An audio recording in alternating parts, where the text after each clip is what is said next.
ciel clément, température idéale, des supporters louviérois en forme, deux équipes motivées. Et pourtant, Ostende ne se montre pas à son niveau sur son terrain. Les Loups, eux, n'ont pas de pression sur les épaules et ne se posent pas de questions. À l'image de Montero, qui n'hésite pas à prendre ses responsabilités après avoir reçu un bon ballon. Le numéro 11 bleu ouvre le score, c'est 1-0 à la 6e minute. Très décrié depuis le début de la reprise, Montero montre ce dont il est capable et donne la confiance à son groupe. Mauvaise passe et manque de concentration empêchent les Ostendais de rentrer dans le jeu. À la 18e minute, un coup franc direct d'El Kanchaf passe juste à côté. Les Côtiers se montrent ensuite un peu plus motivés et le tir de Jonker n'atteint pas sa cible. À la 38e minute, le portier louviérois lâche le ballon, mais la reprise ostendaise passe au-dessus. Puis, 7 minutes plus tard, De Poitre rate l'égalisation, juste avant la mi-temps.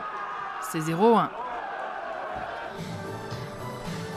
Après la pause, les Ostendais montrent un tout autre visage et Delwart effectue un vrai premier plongeon dans cette partie à la 51e. El Kanchaf trouve Henry, mais le retour de la défense fait la différence.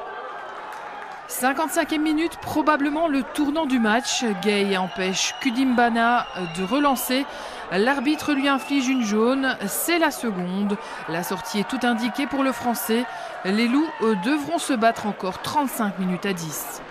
64e, Luissin touche la transversale, puis Delwart doit intervenir sur l'action de Kousman.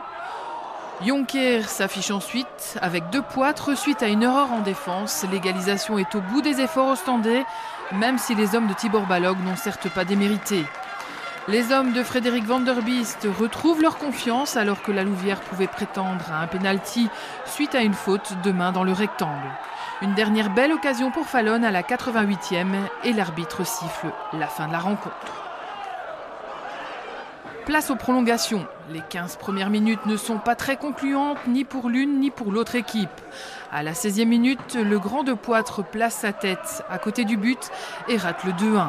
La fatigue commence tout doucement à se faire ressentir côté Loup et Ostende en profite à la 117e. Le 9 sert Van Damme pour le 2-1. La déception est grande chez les Loups qui n'ont pas à rougir de leur prestation. De Poitre seul rate encore une dernière occasion. Score final 2-1, une défaite certes pour les Loups, mais qui sortent par la grande porte de cette Coupe de Belgique. Oui, on peut dire ça, oui. Par la grande porte, une grande performance et bon, après il y a la défaite au bout, mais enfin l'élimination, mais quand même un match qui donne confiance. C'est ça. Alors le tournant du match, c'est peut-être votre exclusion ? C'est même le tournant du match sûr, je dirais, voilà, une expulsion juste avant ça, on menait 1-0, on était assez serein quand même derrière. Je dirais qu'il y avait la qualification à portée de main. Et puis sur une fois de plus, comme je le disais tout à l'heure, une décision d'arbitrage plus ou moins discutable. Voilà, le match se joue à ça. C'est le bon niveau, le haut niveau même. Alors pour autant, ils ont bien tenu le coup à 10 ? Ils ont même très bien tenu le coup. Après, voilà, ça s'est joué sur un fait de jeu, une action, un débordement, centre-retrait, une frappe, un but. Une égalisation et le deuxième but pareil, en prolongation. C'est avec des regrets pour vous puisque c'est votre ancien club ? Des regrets, pas parce que c'est mon ancien club, mais surtout parce que je suis un compétiteur. Donc de perdre contre Ostende ou contre n'importe quelle équipe, c'est jamais très plaisant. Après en même temps, voilà quoi, je veux dire, vu la performance, vu ce qu'on a montré, il y a quand même de gros points positifs à en tirer. Maintenant l'objectif c'est le championnat ? Ah oui, oui, l'objectif c'est le championnat. Enfin, l'objectif c'est match après match déjà, prendre les matchs après match et puis on fera les comptes à la fin. Mais on est très confiants et on monte en régime, je dirais. Les blessés reviendront peu à peu ? Mais en fait, il y avait quelques petits soucis, quelques petits pépins physiques chez certains joueurs. Donc, par exemple, pour aujourd'hui, la coupe, le coach avait décidé de les laisser au repos. Maintenant, je pense que oui, ils feront leur retour en championnat.